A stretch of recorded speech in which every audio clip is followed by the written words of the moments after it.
Hey guys, this is Ben with FlexR Paintball. Got a video for you on the FlexR fan kit from Easy Creations. This is the follow-up to the DF20 fan kit. It's much improved. As you might remember, the DF20 kit had wires, so it was not self-contained like this guy. On this guy, you only have to put one AA in the battery pack here.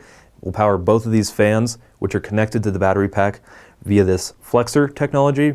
Just pivots, really, so you can make sure that each fan is in exactly the correct place on your mask, no matter what mask you do have.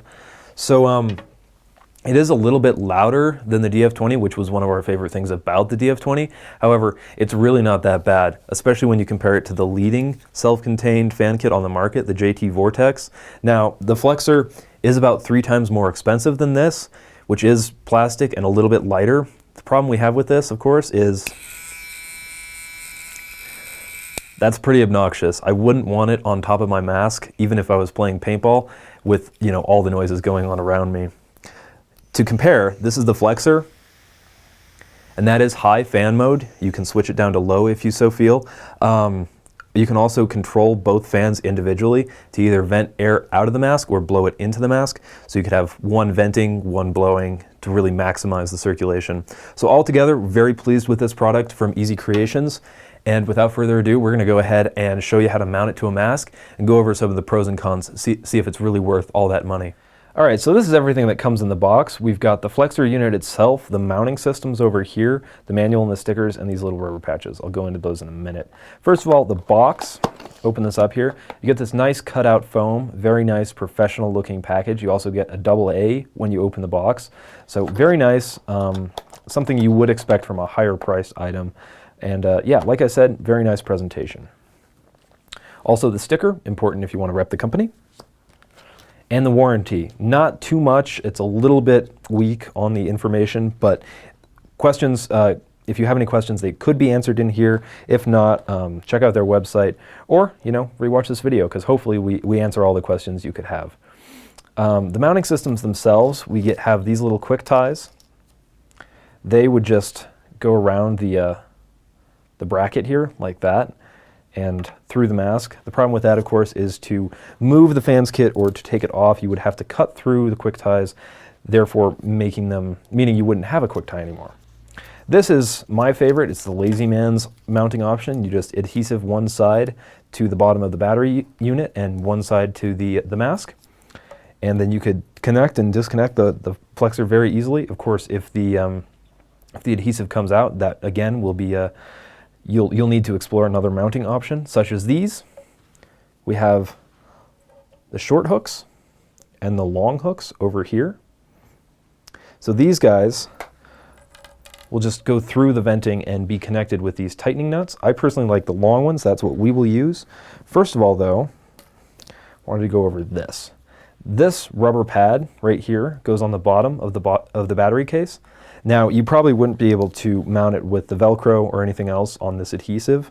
In fact, you wouldn't need to use these rubber things if you use this. It would kind of do the job for you. Because what this does is create a little damper between this hard metal case and your mask so that the vibrations aren't as loud through the mask. Very important. And also, these aren't circles to go around the fan. They're actually rings, so you won't need to obstruct your airflow. Very important. Good thinking, Easy Creations. The unit itself is pretty well built. A couple little issues with it. First of all, the fans are metal, unlike the old DF20. They were plastic. So that's one of the reasons for the increased noise. Of course, they are more durable, being metal. The battery door itself is pretty basic. You can see the switches in there and maybe some hints of corrosion. I'm not quite sure what that is. We had heard rumors that when you put the battery in and turned it on for long periods of time, this case would get hot. That basically meant that some current was moving through the metal itself. Not enough to shock you or anything like that, but definitely concerning. We did test that. We found no evidence to suggest that whatsoever, so good news there. It looks like they fixed that after the prototype models.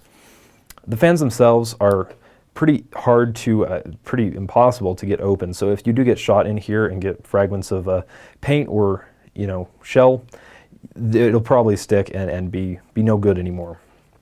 On the back here we have the switches that control the FlexR. This is the power switch. In the middle is off, to the left is low, and to the right is high fan speed. You also have these switches that control the direction of both fans. To the left is blowing out, to the right is blowing in, and that's the same over here. So I'm going to go ahead and mount this up to our profiler, V-Force profiler here. I am going to use the long hooks today because they are more easy. You could use the small ones, but it's not necessary. So just pop that through the venting. You will want this to be symmetrical on the venting of your mask. We've taken the lens out so I can access both sides. Very, very convenient. I suggest you do the same so you don't end up banging your head against the wall when you try to do this, because it's much easier to grab them from this side and pull them down than to push them through the venting. So once those are both in place, you just grab our tightening nuts over here, put those in, screw them in, and that's all there is to it. Just plug and play installation, drop it in, you're good to go. You can pivot the fans from here even when they are attached, so you can move the fans to make sure they are in the middle of the venting, ensuring the best ventilation. And that's it, guys. So just to show you how well this works, we're going to do a couple of experiments, so check this out. Perfect condition.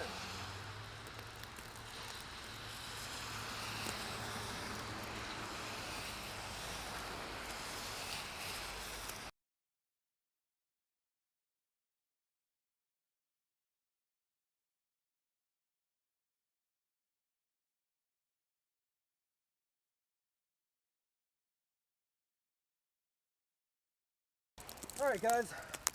So as you can see, no fog at all. I'm breathing hard. Perfect conditions, perfect bad conditions for fog, and no fog at all. The fans are blowing out right now, so that seems to work just fine. But it's cold out here, so I'm going back in.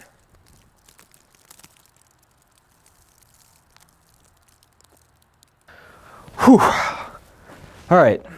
Back inside where it's a whole lot warmer, and as you guys saw, no fogging whatsoever, and we were trying to make it fog. This is a single pane lens on the grill, and wrapped up in the shemagh and the hoodie. We were trying to minimize ventilation and really make it so that it would fog out there in those cold conditions.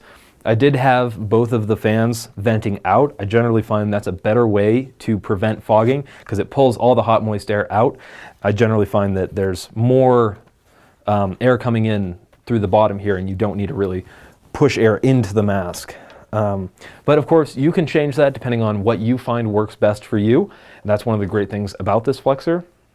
Another great thing are these rubber pads. Like I already mentioned, they will help prevent vibration and make it a little quieter. It was kind of just dully whining in my ears, so kind of annoying. You probably wouldn't notice it if you were playing paintball, but it does just carry the vibrations from the stainless steel casing all the way around the hard plastic of the mask to your ear.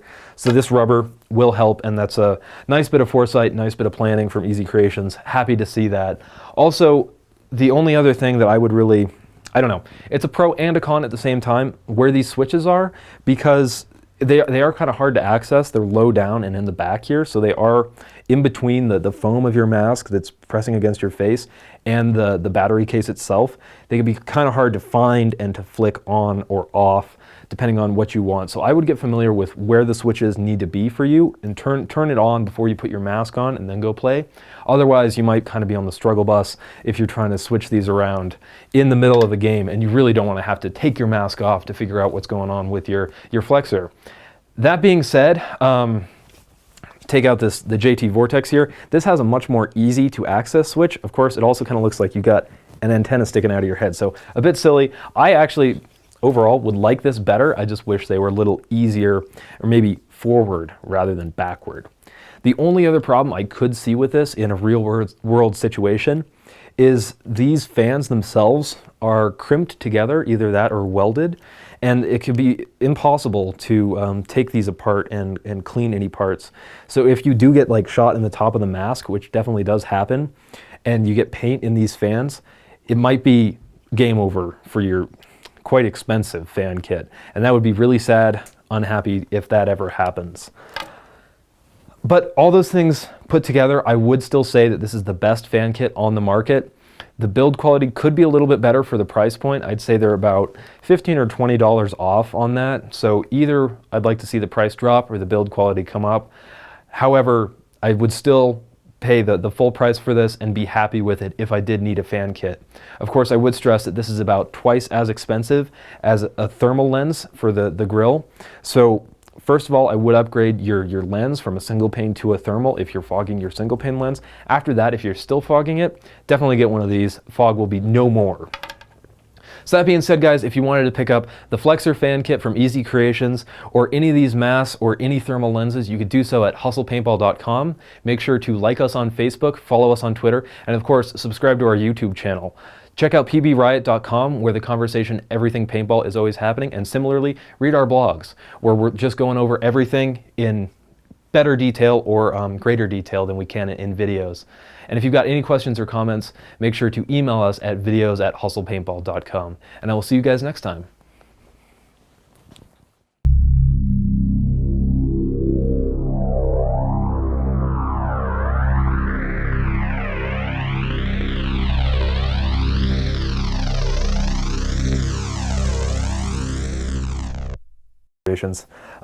Overall, I do